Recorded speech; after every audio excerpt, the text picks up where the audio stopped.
Well, Greg, it is a beautiful evening in Northeast Michigan in September, and so thank you. I see you're outside still enjoying the nice weather, but thank you for joining us for our September Equipped Live. How are you? Well, I'm very good.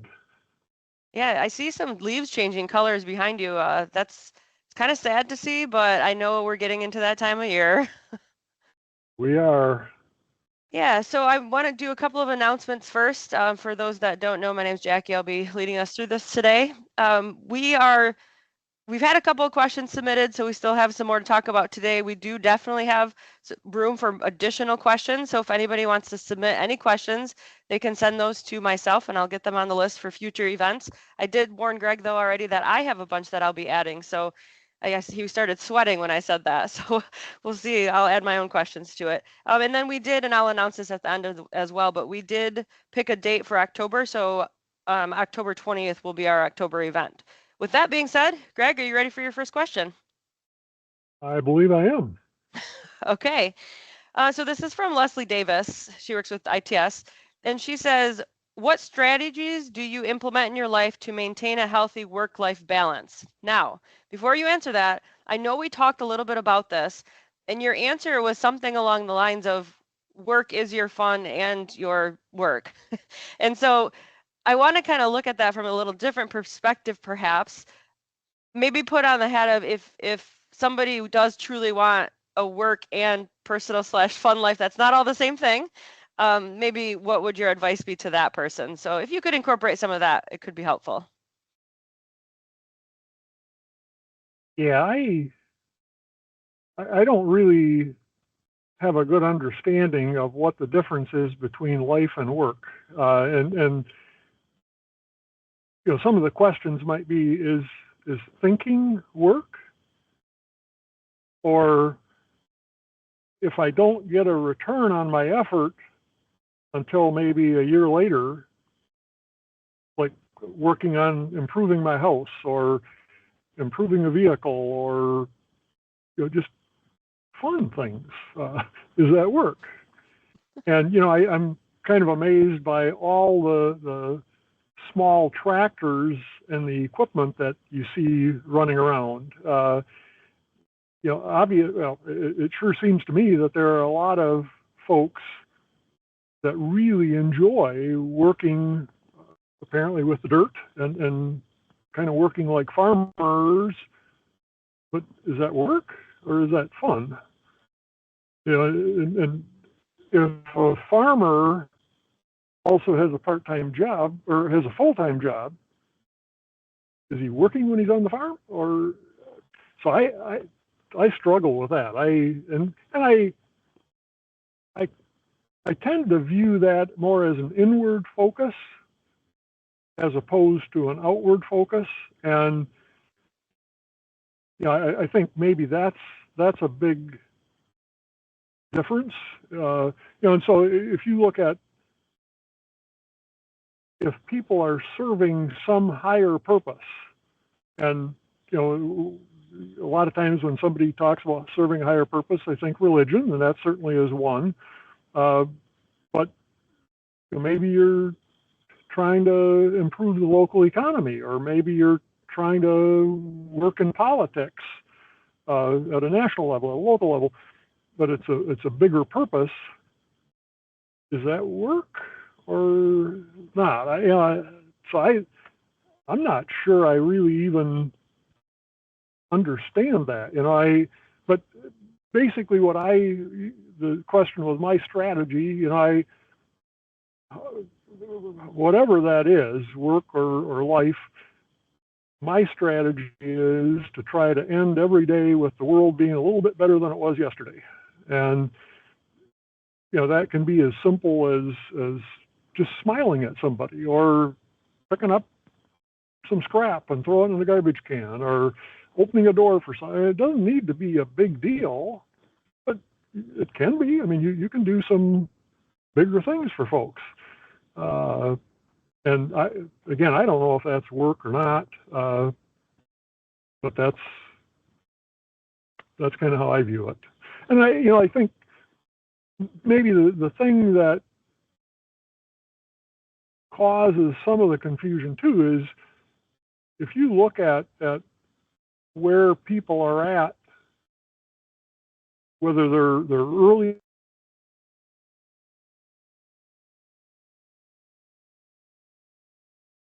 We have a little freeze in the video feed. We'll give him Familiar just. with. Whoop! Did I drop off? Nope, you're here. You're back. You dropped for a second, but you're back. Yeah, I just started to talk about Maslow's hierarchy of needs, and I suspect some folks may not be familiar with that, but I'd encourage you to look it up and understand that. But Abraham Maslow developed a hierarchy of needs, and typically people mature through those levels. And so it really depends, I think, on where you're at as well. You know, if you're fighting just to survive, you're probably going to consider work different than if you're at the peak of Maslow's hierarchy. And so I think you need to take all those things into consideration. As far as advice to others, yeah, I guess the advice would be find a higher purpose that you're passionate about and try to enlarge your hedgehog overlap. So let me, and I don't know if this is what Leslie was getting at, but I'm going to try to ask this question in a little bit different way. So if you struggle to understand the question because work and life balance is what a lot of people might look at for you and say, well, that's just still all work. But for you, that's rewarding. So the question I think maybe is better asked for you like this: how do you prioritize what to put into? We all only have a certain number of hours every week, every day, however you want to look at it. And we know that your schedule is incredibly busy. So even though you still enjoy these things you're doing that others may see as work, how do you prioritize, because you can't possibly do everything? So how do you manage that sort of scheduling? And I think maybe that's can get to the point of the question. Mm-hmm. Yeah, I grew up on a farm, and on the farm, one of the things you learn pretty early is that you need to work on Mother Nature's schedule, not on your own. And so the farmers that are successful tend to make hay when the sun is shining, not when it's raining. And sometimes that interferes with partying. But I mean, they make those kind of choices. You know, they choose the opportunities that are in sync with Mother Nature. And so I think that's just sort of become habit for me. And so what I tend to do is I tend to respond to opportunities. And I think I'm pretty alert to opportunities. And when opportunities appear, I'll try to take advantage of those when they're there. And so I'm pretty flexible. And what I recognize is I'm one person out of over 8 billion people in the world. And so I just, there's plenty of opportunity. I just need to respond to the ones that work for me. And, you know, my higher purpose, so to speak, is try to make today a little bit better than yesterday. And so if there's an opportunity, I'll try to adjust.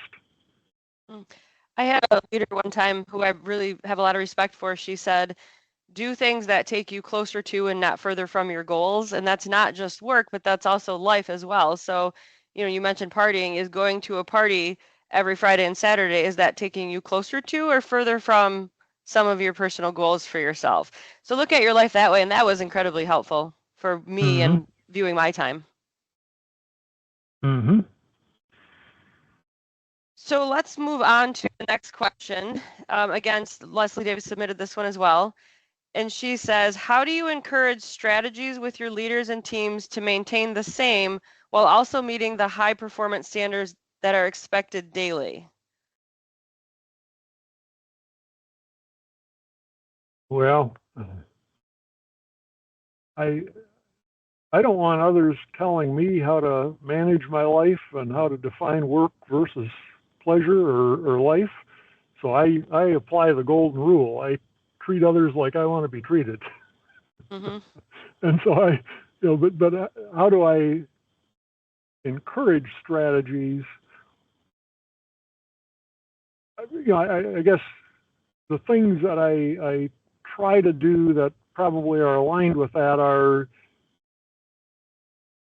I try to get everyone or the leaders to recognize that we've got a range of folks in our organization that go from entry level, just starting their careers, to I'm very proud of this. I mean, we've got dozens of people that have over 35 years.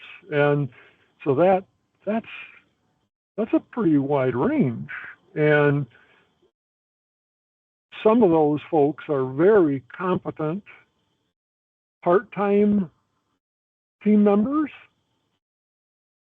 And on the other end of the scale, you've got maybe obsessed overachievers. And there's a place for all those. In startup organizations, you need people that are obsessed with making that successful.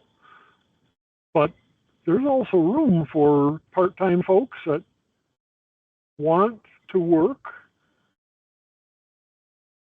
but they might enjoy it. So I don't know if it's work or pleasure or life, and they're competent to do what they're doing. And so we've got a whole range, and we need to try to accommodate each of those. I try to encourage the creation of opportunities for people to enlarge their hedgehog overlap. And of course, I'm always striving to provide the economic engine circle of that hedgehog. So essentially, I'm trying to create the opportunities, trying to enlarge that overlap, and encouraging. I think you've heard me, Jackie. I mean, I sometimes feel like I'm preaching about the hedgehog overlap and helping people out. I don't think it's preaching when that's like the core of what is driving the business and the people in the business. So it's not preaching when that's like a core value of the organization. So I don't think you can talk about it too much when that's the case.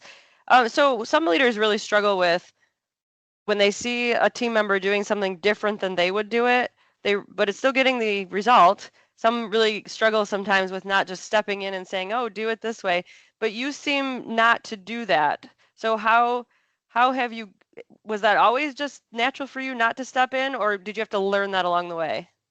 No, that was an extremely painful lesson because I thought I knew it all before, and I knew best. But once I was so overwhelmed with work, and I mean, there was a 4-month period. No, there was a 2-month period where I was getting less than 4 hours of sleep a night, working a couple of shifts, and trying to go to college at the same time. And that was a period where I just literally couldn't get enough done. And so it kind of forced me to start just trusting that other people could do it. And it wasn't really that I trusted them as much as it was I didn't have any other choices. We had to get the work done. And so I just kind of reluctantly relied on other people to do it. But the epiphany was, holy cats, these people do it better than I did.